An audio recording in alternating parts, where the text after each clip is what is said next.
नमस्कार दर्शक बंधु सुभद्रा योजना को नहीं सबुठारु बड़ खबर आपण को बैंक किंबा पंचायत ऑफिस दौड़िबा को पड़िबो नहीं कारण सरकारी फॉर्म आसी जाइछि। आपण को सामने रे थिबा ई सुभद्रा फॉर्म टी को ठीक भाबरे पूरण करबा अत्यंत जरूरी।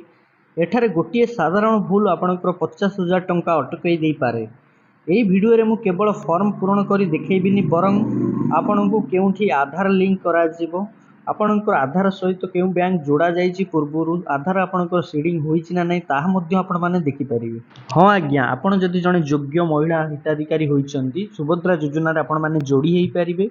एप्रिल 1 तारिख रु एप्रिल 30 तारिख मध्य आपको यही 30 दिन समय रही आपण मैंने आप्लाय करेंगे। आप्लाय करने को आपको प्रथम तो फॉर्म टी पूरण करने पड़ो। फॉर्म टी आपण मैंने केमिति पूरण करेंगे आप्लाय करेंगे। फॉर्म टी आपको केउठी मिलिबो संपूर्ण इनफॉरमेशन ये वीडियो माध्यम दी जाइए।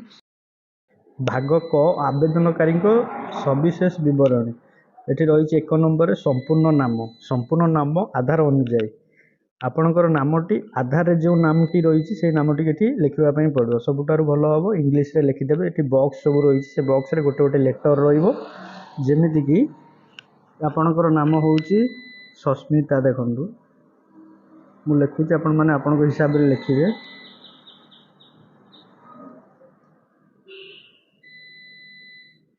सस्मिता आपणकर नामटी लिखिदेवे टिके स्पेस देदेवे स्पेस देदेवे आपणकर जहाँ टाइटल थी ताकू लिखिए।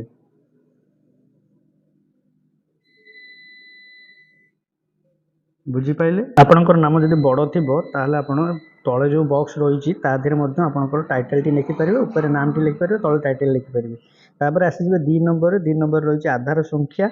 आधार संख्या हूँ आपणकर आधार कार्ड जो नंबर टी रही से नंबर टी को आपड़ी बॉक्स देवे। आपणकर आधार कार्ड रे 12टी नंबर रही से 12टी नंबर ये 12टी बॉक्स रे रहिबो। देखंतु 4टी 3टी लाइन रही बॉक्स जहाँकि 12टी बॉक्स रही 12टी बॉक्स रे आपणकर आधार नंबर टी देदेवे। जमीक देखो उदाहरण स्वरूप मु फिलअप कर फॉर्म टी आपण हिसाब से आपड़ देवे। आपणकर जो सब डिटेल्स रही देखिक आपण मैंने लिखिए। एठी आपणकर आधार नंबर टी देदेवे।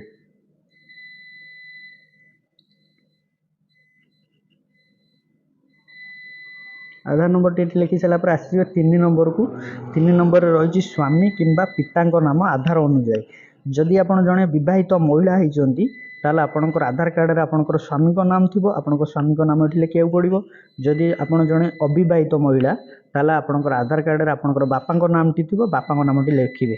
आपण नाम जमती लिखिले स्पेस देकरी प्रथम आपण नाम टी लिखिए गोटे घर 2टा घर छाड़देवे आपंकर टाइटल टी लिखिए। से हिसाब से आपड़ ये लिखिए आपणकर स्वामी नाम कि आपणकर बापा नाम। तापर आसीजे 4 नंबर अच्छी देखो जन्म तारीख दिन मास वर्ष आपंकर आधार कार्ड रे आपणकर जन्म तारीख टी थी जहाँ भी थी आपण मैंने देखिक लिखिए। आपणकर जन्म तारीख देवे आपणकर आधार कार्ड रे जहाँ थी आपण मैंने देखिक लिखिदेवे। तापर एपटर आपणकर जो मसीहा रही लिखिदेवे। देखो लिखिदेवे। तापर आसीजे 5 नंबर अच्छी वर्ग चिन्ह मारंतु। वर्ग चिन्ह हूँ साधारण अनुसूचित जाति अनुसूचित जनजाति जो मैंने एसटी एससी माने से माने अनुसूचित जाति उपरे करें। जो आप साधारण वर्ग जेनेराल वर्गर ताल आप साधारण उपरे मारे आगे उपरे मारे ना।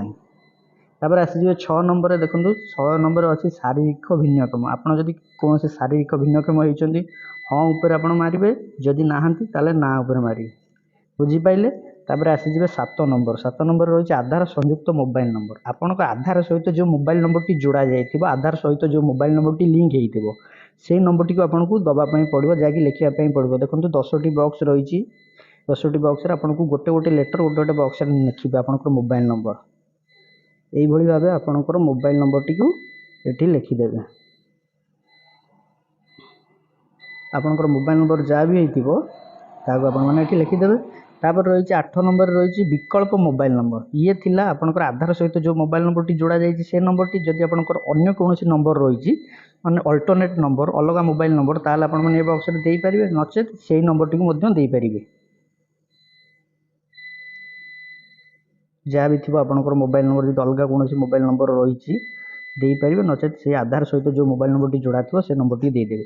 ये सारापर आसीजे 9 नंबर। 9 नंबर अच्छी देखो जिला आपनकर जिला भी जहाँ थी जिलाटी को आप लिखिदेवे। ଆପଣଙ୍କର ଯେଉଁ ଜିଲ୍ଲା ହେଇଥିବ। ତାପରେ 10 ନମ୍ବରକୁ ଆସିଯିବେ। 10 ନମ୍ବରରେ ରହିଛି ଦେଖନ୍ତୁ ଗ୍ରାମାଞ୍ଚଳ ନିମନ୍ତେ ଆପଣଙ୍କ ଗ୍ରାମର ନାମ ଏଠି ଲେଖିବେ। କରେ ରହିଛି ଗ୍ରାମର ନାମ, ଖରେ ରହିଛି ଗ୍ରାମ ପଞ୍ଚାୟତର ନାମ, ଗରେ ରହିଛି ଆପଣଙ୍କର ବ୍ଲକର ନାମ। ବୁଝିପାରିଲେ? ତାହାକୁ ଆପଣମାନେ ଏଠି ଲେଖିଦେବେ। ଆମ ଗ୍ରାମ ପଞ୍ଚାୟତ ଯାହା ବି ଥିବ ଗ୍ରାମ ପଞ୍ଚାୟତର ନାଁ ବି ଲେଖିଦେବେ ଏଠି। ଆପଣଙ୍କ ବ୍ଲକ ଯାହା ଥିବ ବ୍ଲକ ବି ଲେଖିଦେବେ। ବୁଝିପାରିଲେ? ତାପରେ ଏଠି ଯେଉଁ 11 ନମ୍ବର ରହିଛି 11 ନମ୍ବର କେବଳ ସହରାଞ୍ଚଳ ନିମନ୍ତେ ଯେଉଁମାନେ ସହରରେ ରହୁଛନ୍ତି ସେମାନଙ୍କ ଏଇ 11 ନମ୍ବର ଲାଇନ୍ଟିକୁ ଫିଲ୍ଅପ୍ କରିବେ। ଆପଣଙ୍କୁ କରିବାକୁ ପଡ଼ିବ ନାହିଁ। ଆପଣ ଯଦି ଗ୍ରାମାଞ୍ଚଳବାସୀ ତାହେଲେ ଆପଣମାନେ ଏଇ 10 ନମ୍ବରଟିକୁ ଫିଲ୍ଅପ୍ କରିବେ। ଯେଉଁମାନେ ସହରାଞ୍ଚଳବାସୀ ସେମାନେ ଏଇ 11 ନମ୍ବର ଲାଇନ୍ଟାକୁ ଫିଲ୍ଅପ୍ କରିବେ, ଯାହାକି ତାଙ୍କର ୱାର୍ଡ଼ ନମ୍ବର ଦେବେ, ଲୋକାଲ୍ ବଡ଼ି ଦେବେ, ସହର ନଗର ନାମଟି ଦେବେ। 11 ନମ୍ବରଟି ଫିଲ୍ଅପ୍ କରିବେ ସେମାନେ। ଆପଣ ଯଦି ଗ୍ରାମାଞ୍ଚଳବାସୀ ତାହେଲେ ଆପଣଙ୍କୁ 11 ନମ୍ବର ଫିଲ୍ଅପ୍ କରିବାକୁ ପଡ଼ିବ ନାହିଁ। ତାପରେ ଆସିଯିବେ 12 ନମ୍ବର। 12 ନମ୍ବରରେ ଦେଖନ୍ତୁ ଆଧାର ସକ୍ଷମ ସଞ୍ଚୟ ଖାତା ବ୍ୟାଙ୍କର ନାମ। ଆପଣଙ୍କର ଆଧାର ସହିତ ଯେଉଁ ବ୍ୟାଙ୍କଟି ଯୋଡ଼ା ଯାଇଥିବ, ଯେଉଁ ସିଡ଼ିଂ ହେଇଥିବ, ଆପଣଙ୍କର ଯେଉଁ ଟଙ୍କା ଆସିବ ଗଭର୍ଣ୍ଣମେଣ୍ଟର ଯେଉଁ ଟଙ୍କା ଆସୁଛି ଆଧାର ସିଡ଼ିଂରେ ଆସୁଛି, ଯାହାକି ଡେବିଟ୍ ଥ୍ରୁରେ ଆସିଥାଏ। ଡାଇରେକ୍ଟ ବେନିଫିଟ୍ ଟ୍ରାନ୍ସଫର ଆକାରରେ ଆସିଥାଏ। ସରକାରଙ୍କର ଯେକୌଣସି ଯୋଜନାର ଟଙ୍କା ବେନିଫିସିଆରଙ୍କ ପାଖକୁ ଆସିଥାଏ ଡେବିଟ୍ ଥ୍ରୁରେ।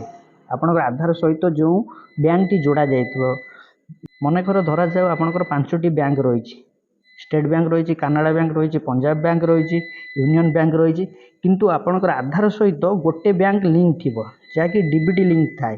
ଗଭର୍ଣ୍ଣମେଣ୍ଟର ଯେକୌଣସି ଟଙ୍କା ହେଉ, ସିଏମ୍ କିଷାନ ହେଉ, ସୁଭଦ୍ରା ଯୋଜନା ହେଉ, LPG ସବସିଡ଼ି ହେଉ, ସେସବୁ ଟଙ୍କା ଗଭର୍ଣ୍ଣମେଣ୍ଟର ଯେଉଁ ଟଙ୍କା ସବୁ ଆସେ ସେଇ ଆଧାର ସହିତ ଯେଉଁ ବ୍ୟାଙ୍କଟି ଲିଙ୍କ ଥିବ ସେଇ ଗୋଟେ ବ୍ୟାଙ୍କକୁ ଆପଣଙ୍କର ଯିବ। ସେଇ ବ୍ୟାଙ୍କର ନାମଟିକୁ ଏଠି ଲେଖିଦେବେ। ଆପଣଙ୍କର ଷ୍ଟେଟ୍ ବ୍ୟାଙ୍କ ହେଉ, ପଞ୍ଜାବ ବ୍ୟାଙ୍କ ହେଉ, ଯେଉଁ ବ୍ୟାଙ୍କ ଥିବ ଲିଙ୍କ ଆଧାର ସିଡ଼ିଂ ହେଇକି ଥିବ, ଡେବିଟ୍ ଲିଙ୍କରେ ଥିବ, ଆପଣ ସେଇ ବ୍ୟାଙ୍କର ନାମଟିକୁ ଲେଖିଦେବେ। ଯଦି ଆପଣମାନେ ଜାଣିନାହାନ୍ତି କେଉଁ ବ୍ୟାଙ୍କ ସହିତ ଲିଙ୍କ ଅଛି, ଆମେ ପୂର୍ବରୁ ଭିଡ଼ିଓ ବନେଇ ସାରିଛୁ। ଏ ଭିଡ଼ିଓର ଡେସ୍କ୍ରିପସନରେ ଲିଙ୍କ ରହିଛି, ତାପରେ କ୍ଲିକ୍ କରି ଆପଣ ମଧ୍ୟ ଦେଖିପାରିବେ। ଦେଖନ୍ତୁ ଆପଣଙ୍କର ବ୍ୟାଙ୍କର ନାମଟିକୁ ଲେଖି ସାରିଲା ପରେ ଆପଣଙ୍କୁ ଏତିକି ହିଁ ଫିଲ୍ଅପ୍ କରିବା ପାଇଁ ପଡ଼ିବ ଏଇ ଫର୍ମରେ। ଆଉ କେଉଁଠି ବି କିଛି କରିବାକୁ ପଡ଼ିବ ନାହିଁ। ଆସିଯିବେ ଦେଖନ୍ତୁ ଭାଗ ଖ ଘୋଷଣା ନାମ।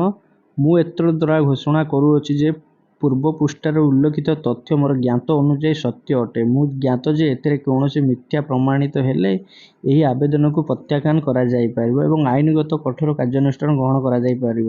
ଦୟାକରି ପ୍ରଯୁକ୍ତି ସ୍ଥାନରେ ଚିହ୍ନ ମାରନ୍ତୁ। ଦେଖନ୍ତୁ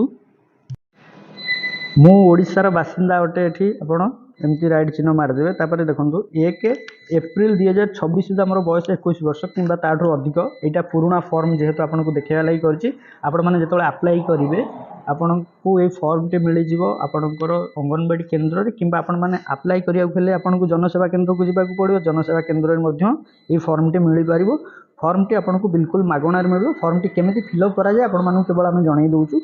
ତାଙ୍କ ପାଖରେ ଏଇ ଫର୍ମଟି ମିଳିବ, ଜନସେବା କେନ୍ଦ୍ର ହେଉ, ମୋ ସେବା କେନ୍ଦ୍ର ହେଉ, ସେଇ ଫର୍ମଟିକୁ ଆଣିକି ଆପଣମାନେ ଏଇଭଳି ଭାବେ ଏହି ଫର୍ମରେ ସବୁ ତ ଠିକ୍ ଚିହ୍ନ ଏମିତି ମାରିଦେବେ। ଦେଖନ୍ତୁ ଆପଣ ଗୋଟେ ଗୋଟେ ଯାହା ବି ଲେଖା ହେଇଛି ସବୁ ପଢ଼ିବେ, କିନ୍ତୁ ଯାହା ବି ଯେତୋଟି ବି ବକ୍ସ ରହିଛି ସବୁଥିରେ ଆପଣଙ୍କୁ ଏମିତି ଠିକ୍ ଚିହ୍ନ ମାରିବା ପାଇଁ ପଡ଼ିବ। ଆପଣ ଯେହେତୁ ଯଦି ଯୋଗ୍ୟ ହିତାଧିକାରୀ ହୋଇଛନ୍ତି, ଏହି ଫର୍ମରେ ଯେତୋଟି ବି ବକ୍ସ ରହିଛି ଆପଣ ସବୁତକ ଠିକ୍ ଚିହ୍ନ ମାରି ଦିଅନ୍ତୁ। ଆପଣ ଜଣେ ଯୋଗ୍ୟ ହିତାଧିକାରୀ ଯଦି ହେଉଛନ୍ତି ସବୁତକ ବକ୍ସରେ ଠିକ୍ ଚିହ୍ନ ମାରିବେ। ଏଇ ଫର୍ମରେ ଏଠି ତଳେ ରହିଛି ଆବେଦନକାରୀଙ୍କ ଦସ୍ତଖତ। ଭାଗ ଗରେ ମଧ୍ୟ ରହିଛି ଏତଦ୍ ବ୍ୟତୀତ ମୁଁ ନିମ୍ନଲିଖିତ ପାଇଁ ସମ୍ମତି ଜଣାଉଛି। ଯାହା କିଛି ଲେଖା ହେଇଛି ଆପଣମାନେ ଭଲସେ ପଢ଼ିବେ। ତାପରେ ଆବେଦନକାରୀଙ୍କ ଦସ୍ତଖତ, ଆପଣଙ୍କର ଦସ୍ତଖତଟି ଏଠି ମାରିବେ, ଯାଇକି ଲେଖିଦେବେ ଆପଣଙ୍କର ଦସ୍ତଖତ ଯାହା ବି ଆପଣଙ୍କ ନାମଟିକୁ ଏଇଠି ଲେଖିବେ, ଆପ୍ଲାଇ କରିବେ। ଧର ଆଜି ଯେଉଁ ଡେଟ୍ ଆଜି ହେଉଛି 4/4/2026, ଆଜି ଆପ୍ଲାଏ କରୁଛନ୍ତି, ଆଜିର ଡେଟ୍ଟିକୁ ଏଠି ଦେଇଦେବେ। ଏତିକି ଜିନିଷ ଏଠି ଫିଲ୍ଅପ୍ କରିବେ। ଆପଣଙ୍କୁ ଆଉ କିଛି କରିବା ପାଇଁ ପଡ଼ିବ ନାହିଁ। ଆପଣମାନେ ଏଇଭଳି ଭାବେ ଫର୍ମଟିକୁ ଫିଲ୍ଅପ୍ କରିସାରିଲା ପରେ ଆପଣଙ୍କ ନିକଟସ୍ଥ ଜନସେବା କେନ୍ଦ୍ର କିମ୍ବା ମୋ ସେବା କେନ୍ଦ୍ରକୁ ଯିବେ। ଆପଣ ଆପ୍ଲାଏ କରିବେ। ଆପ୍ଲାଏ କରିସାରିଲା ପରେ ଜନସେବା କେନ୍ଦ୍ର ତରଫରୁ ଆପଣଙ୍କୁ ଗୋଟେ ଏଇଭଳି ପେପର ଦିଆଯିବ, ଯାହାକି ପ୍ରାପ୍ତି ସ୍ୱୀକାର। ଆପଣଙ୍କର ଜନସେବା କେନ୍ଦ୍ର ବାଲା ଯେତେବେଳେ ଆପଣଙ୍କର ଆପ୍ଲାଏ କରିସାରିବେ ଆପଣଙ୍କୁ ଏଇଭଳି ଗୋଟେ ପେପର ଦେବେ। ତା ଦେହରେ ଆପଣଙ୍କର ଥିବ ଦେଖନ୍ତୁ ଆବେଦନ ପତ୍ର ନମ୍ବର, ଯାହାକି ଆପଣଙ୍କର ସୁଭଦ୍ରା ଆଇଡ଼ି ଥିବ, ଆବେଦନ ତାରିଖ ଥିବ, ସମ୍ପୂର୍ଣ୍ଣ ନାମ ଆପଣଙ୍କର ଆଧାରରେ ଯାହା ରହିଛି ତାହା ରହିଥିବ, ଆପଣଙ୍କର ଆଧାର ନମ୍ବର ରହିଥିବ, ଆପଣଙ୍କର ସୁଭଦ୍ରା ଆଇଡ଼ିଟି ରହିବ, ଯାହାକି ଆପଣମାନେ ଯେତେବେଳେ ଆପ୍ଲାଏ କଲେ ରେଜିଷ୍ଟ୍ରେସନ୍ ହେଇସାରିଲା ସକ୍ସେସଫୁଲ୍, ଆପଣଙ୍କୁ ଏଇଭଳି ଗୋଟେ ପ୍ରିଣ୍ଟ ବାହାରିବ। ଏଇ ପ୍ରିଣ୍ଟ ପେପରଟିକୁ ଆପଣମାନେ ସେ ଦେବେ। ଏହି ପେପରଟିକୁ ଆପଣମାନେ ରଖିବେ। ସୁଭଦ୍ରା ଯୋଜନାର ରେଜିଷ୍ଟ୍ରେସନ୍ ନମ୍ବରଟି ରହିଥିବ ତା ଦେହରେ, ଆପଣଙ୍କର ଆପ୍ଲାଏ କରିବାର ରେଜିଷ୍ଟ୍ରେସନ ନମ୍ବରଟି ଥିବ। ଆପଣ କେଉଁ ଡେଟ୍ରେ ରେଜିଷ୍ଟ୍ରେସନ କଲେ ସେ ଡେଟ୍ଟି ମଧ୍ୟ ଥିବ, ଆପଣଙ୍କ ନାମ ଥିବ, ଆପଣଙ୍କର ଆଧାର ନମ୍ବର ଥିବ। ଯଦି ଆପଣମାନେ ଚାହୁଁଛନ୍ତି ସୁଭଦ୍ରା ଯୋଜନାରେ କୌଣସି ବିଷୟରେ ଜାଣିବା ପାଇଁ ଅଧିକ, ତାହେଲେ ଆପଣ ଟୋଲ୍ ଫ୍ରି ନମ୍ବରରେ କଲ୍ କରିପାରିବେ। ଦେଖନ୍ତୁ ଟୋଲ୍ ଫ୍ରି ନମ୍ବର ରହିଛି 14678 କି କଲ୍ କରିକିରି ଆପଣମାନେ ଆପଣଙ୍କର ଅଭିଯୋଗ ଜଣାଇ ପାରିବେ, ଆପଣଙ୍କର ସମସ୍ୟାର ପ୍ରଶ୍ନ ଆପଣ ପଚାରି ପାରିବେ, ସେ ଆପଣଙ୍କର ପ୍ରଶ୍ନର ଉତ୍ତର ଦେଇପାରିବେ। ଦେଖନ୍ତୁ ଯେତେବେଳେ ବି ଆପଣ କଲ୍ କରିବେ ଆପଣଙ୍କୁ ସୁଭଦ୍ରା ନମ୍ବରଟି ସେ ମାଗିବେ, ପଚାରିବେ ଯଦି ଆପଣ ଯଦି ସୁଭଦ୍ରା ଯୋଗ୍ୟ ହିତାଧିକାରୀ ହୋଇଛନ୍ତି ତାହେଲେ ସୁଭଦ୍ରା ଯୋଜନାରେ ଆପ୍ଲାଏ କରିଛନ୍ତି, ଆପଣଙ୍କୁ ସୁଭଦ୍ରା ଆଇଡିଟି ଦେବା ପାଇଁ ପଡ଼ିବ। ଦେଖନ୍ତୁ ଆବେଦନ ପତ୍ରରେ ଯେଉଁ ନମ୍ବରଟି ଥିବ ସେଇ ନମ୍ବରଟି ଆପଣଙ୍କୁ ଦେବା ପାଇଁ ପଡ଼ିବ। ଆପଣ ଦେଲେ ଆପଣମାନେ ବୁଝିପାରିବେ, ଆପଣଙ୍କର ଡିଟେଲ୍ ସବୁ ଏଇ ନମ୍ବରରେ କଲ୍ କରିକିରି ଆପଣମାନେ ବୁଝିପାରିବେ। ସୁଭଦ୍ରା ଯୋଜନାରେ କେମିତି ଫର୍ମଟି ଫିଲ୍ଅପ୍ କରାଯାଏ ଆପଣମାନଙ୍କୁ এই ভিডিও মাধ্যমে আমি সম্পূর্ণ ইনফরমেশন ଦେଇଛୁ। ভিডিওটি যদি ଭଲ ଲାଗିଥିବ ଭିଡ଼ିଓଟିକୁ ଲାଇକ୍, କମେଣ୍ଟ, ସେୟାର, ସବସ୍କ୍ରାଇବ୍ କରିବେ।